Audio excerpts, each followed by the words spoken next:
First Missouri Bank, 455 Sandbar Drive in Kearney. The phone number is 816-903-9010. First Missouri Bank. We're passionate about helping people create a brighter financial future in the communities we call home.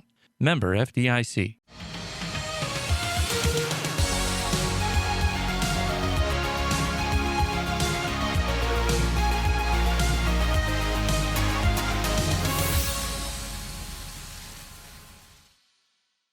Good evening and welcome to the KMO-TV newsroom. I'm Mike Davis, in for Jim Dickerson. The state of Missouri is partnering with Missouri Primary Care Association and Mako Medical to continue hosting free COVID-19 testing events. Community testing events are scheduled in Clay County and several surrounding counties over the next 2 weeks.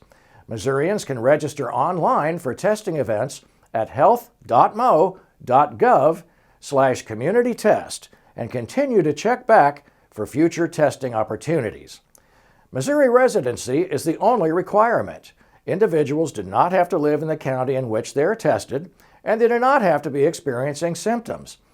Any resident who wishes to be tested with an anterior nasal swab to determine if they have an active COVID-19 infection can do so at no cost to the individual. The Kearney Enrichment Council has a brand new passenger van to get seniors around town. Here's Brian Watts at the Kearney Firehouse Community Center with the story. Brian? The Kearney Enrichment Council is now in the transportation industry as its new passenger van has arrived in Kearney. The Enrichment Council has worked on ways to help senior citizens with transportation for several years now, and with help with Clay County Senior Services and the City of Kearney, that dream has come true. On November 6, 2020, the Enrichment Council announced that it had applied for a $10,000 grant through Clay County Senior Services. The organization generously doubled that amount and allocated a grant of $20,000. The City of Kearney also pitched in and committed $20,000 of CARES Act funding to aid in the purchase of the vehicle. So we're going to use our bus for not only our senior transportation but also our youth. But we're going to take seniors to and from our building for bingo and bunko, cards, all the different programming that we do. Along eventually we're going to take them to the food pantry, the senior center, bi-monthly grocery trips, day trips, anything we can go to. We're going to be excited to do that. The van is a 2014 E350 series and was purchased from Midwest Transit Equipment in December. It will seat up to 14 passengers, and Hamilton has worked out a schedule that will put it into service 4 to 8 times a week. We could not have gotten this vehicle without Clay County Senior Services or the City of Kearney. We've applied for numerous grants and all have been denied. And it wasn't until Clay County Senior Services stepped up and said, hey, we'll give you $20,000 for a matching campaign. You go out, raise the money, and we'll match up to $20,000. And it wasn't up to 2 weeks until the City of Kearney is like, we'll match that for you, and we got the whole bus fundraised in less than 3 weeks. So very excited that we had those two giant partners help us with this endeavor, and it's going to move a lot of people around and do a lot of great things for our town. The Enrichment Council is now looking for volunteers to drive the van starting in February. Potential drivers do not need any special license to drive the vehicle, but they will have to complete some paperwork for the Enrichment Council. Reporting from the Kearney Firehouse Community Center, I'm Brian Watts, KMO-TV News.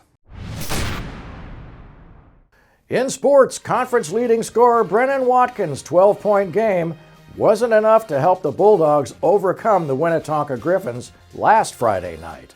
The Griffins came in 0-3 in conference with 7 consecutive losses. It was a game the Kearney Bulldogs were really supposed to win. Kearney went down halftime by 4 as the Griffins stayed aggressive in the second half for the victory. You have to credit former Bulldogs head coach Kirk Stegeman and the Tonka coaching staff for drawing up a game plan that cooled Watkins' hot-handed 25-point-per-game average. The Winnetonka defense made it difficult for Watkins to score. Despite the loss, Ashton Holloway had a nice evening with 21 points, and Tyler Carr had back-to-back three-pointers, capping 16 total points in the contest. Kearney moves to 2-2 in the conference and 10-5 overall. The Bulldogs take on Raytown South in the Kearney Fieldhouse tomorrow night. Kelly Gentry and Dan Herman will have the live play-by-play broadcast on 102.7 FM, beginning at 6:45 with the pregame show. The Kearney Bulldog varsity girls basketball team defeated Raytown South at home Monday night 34-25.